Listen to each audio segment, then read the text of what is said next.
আজ পর্যন্ত কোনোদিন মুসলমানদের উৎসব শবে বরাত একটা হিন্দু মসজিদে দেখার জন্য আসলো না। মুসলমানদের উৎসব শবে কদর একটা হিন্দু কোনোদিন চাওয়ার জন্য আসলো না। মুসলমানদের উৎসব রমজান মাসের রোজা একটা হিন্দু কোনোদিন তোমার সাথে সমাজ করার জন্য রাখলো না। একটা হিন্দু কোনোদিন তোমার ঈদের নামাজে আসলো না। একটা হিন্দু কোনোদিন তোমার সাথে জুমার নামাজে অংশগ্রহণ করলো না। তোমাকে দেখার জন্য পর্যন্ত আসলো না।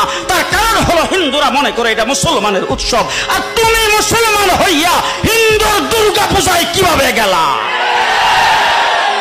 আরে তোমার কি হয়ে গেল? তোমার কি লজ্জা শরম তুমি ধুয়ে ফেলে দিয়েছো? তোমার কি কোনো লজ্জা শরম নাই?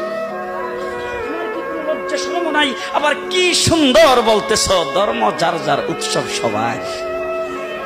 হাই হাই হাই, ও মুসলমান যুবকেরা ভালো করে শোনো, ধর্ম যার যার উৎসব সবার, তাইলে বিয়া যার যার বউ তো সবার। যে বিয়ে যার যার বউ সবার।